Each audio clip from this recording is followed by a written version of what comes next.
থেকে উঠেই একটা দাদা মাছ নিয়ে এসে বলছে, ছোটদি তোমার জন্য এই বড় মাছটা এনেছি। বাট আমার লোটে মাছের দিকে নজর থাকলেও আমি নিয়েছিলাম এই সিলভার কাপি, কেননা বাড়িতে সবজি আছে আর আমি পুরোটা নেব না, যেহেতু আমরা সবাই মিলে খেয়ে পারবো না। কাল আমাদের এইখানে দেখছোই অনেক বড় অনুষ্ঠান আছে, তো সেটা হবে, ওর জন্য আমাদের বাড়িতে অনেক লোকজন আসবে। তার জন্যই ভাবছি সকাল সকাল একটু ঘরদোর আজকে গুছিয়ে নিই।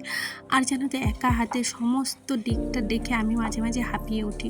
আগে ভাবতাম একা ঘরে হয়তো বিয়ে হওয়া খুব ভালো, কিন্তু এখন বুঝি মনে হয় কেউ যদি একটু সকালে রান্না করে দিত বা রাতে রান্না করে দিত, তাহলে আদার্স কাজগুলো আমার করতে অনেকটা সুবিধা হতো। দেখবে একটা কাজ যদি কেউ করে দেয়, তাহলে একার সংসার হোক আর 5 জনের সংসার হোক, দেখবে কাজ কিন্তু একই। আর আমার বাড়িতে কিছু হলে একটু হয় না, অনেকটা করেই হয়, যাই কিছু করি না কেন। যাই হোক, আর এইদিকে আমি দেখো এখন কদিন ধরে না দুধটা জমে যাচ্ছে, তাই ভাবলাম পনির বানাই। হ্যাঁ, পনির বানিয়েছিলাম ঠিকই, কিন্তু কিছু করে আর খাওয়া হচ্ছিল না। এর আগের দিনও একটু পনির বানিয়ে রেখেছি, ভাবছিলাম আমার আর টাইম হচ্ছে না। যখন টাইম পাই তখন একটু এডিটিংয়ের কাজ করি, তারপরে একটু ক্লান্ত হয়ে পড়ি। কি বলো তো, নিজের শরীরকেও তো একটু হলেও রেস্ট দিতে হবে। আমি যদি সারাদিন কী করি তোমাদের যদি দেখাতাম ক্যামেরায়, আমি একটা মিনিটও পাই না। ওই সব ঘুম থেকে উঠে একদম রাত ওই 11টায় শুতে যাই। তার আগে কিন্তু রেস্ট আমার শরীরে আমি দিই না, যতটা পারি করতেই থাকি। আর যাই হোক, আমার বাড়িতে ওই যে আমার জায়ের মেয়ে পুজো দিয়ে এলো, তো ও আমাকে একটু প্রসাদ দিল, আমি সেটাই খেলাম আর কি। যাই হোক, একার সংসারে কাজ তো জীবনেও ফুরাবে না। আর অনেকজনের সংসার হলে কি হয়, ওই একটা ধরো তোমার শরীর খারাপ লাগছে বা কিছু কাজ করে থাকলো, সেটা অন্যজনা দেখে কিন্তু করে নেয়।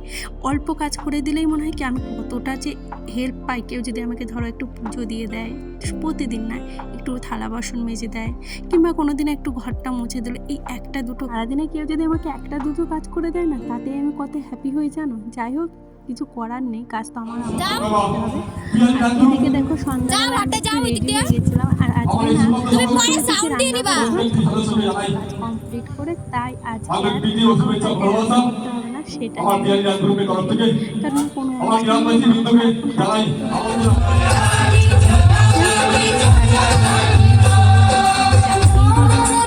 করতে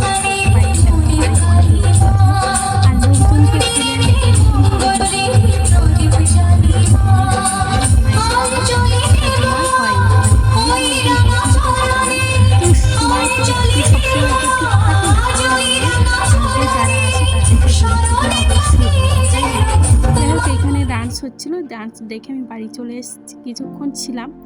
আর তারপরে একটু উল্টোপাল্টা ডান্স হচ্ছিলো বলে আমার মেয়েকে নিয়ে আমি থাকিনি। এখানে একটু স্পেশাল ফুচকা এনেছিলাম, সেটাই খাচ্ছিলাম আর কি। আর এদিকে আমার মেয়ে তো ঝালেই জল খেয়ে যাচ্ছিলো আর খেতে পারছিল না। তারপরে আমার মেয়েকে ওর বাবা নিয়ে একটু খাইয়ে রেখে আমি বেরোই না, যেহেতু বাড়িতে দোকান আছে, ওই দিকটাও আমাকে সামলাতে হয়, দুজনে মিলেই সামলাই। যাই হোক, আর একটাও কাজ করি, সমস্ত নিয়ে আমি মাঝে মাঝে হিমশিম খেয়ে যাই। তারপরে এই যে ও মেলা থেকে এসছে, আর এটা হলো আগের দিনের ভিডিও ক্লিপ নিয়ে তোমাদের সাথে আমি শেয়ার করিনি, আসলে বেশি একটা ভিডিও করা হয়নি বলে ওর জন্য। আর বাড়িতে গেস্ট আসবে, তার জন্য আর কি একটু বেশি বাজার করা হয়েছে।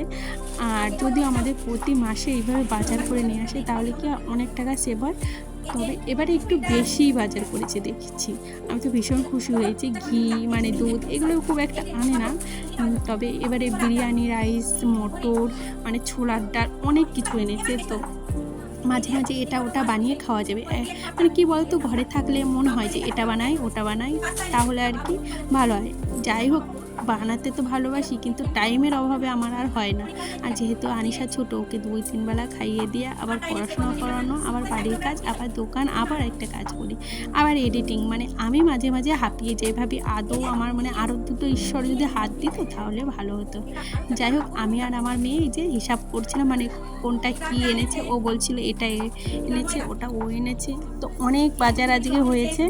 তো দেখতেই পাচ্ছ, এখন তো পুরো ব্যাগ ফাঁকা। আর এবারে নির্মাটা একটু কমে এনেছে, প্রতিবার তো বেশি আনে, কিছুই বাদ দেয়নি এবারে বাজারে। তো আমার জন্য শ্যাম্পু এনেছে, কন্ডিশনার এনেছে। আমি বলছিলাম কেন কন্ডিশনার আনলে।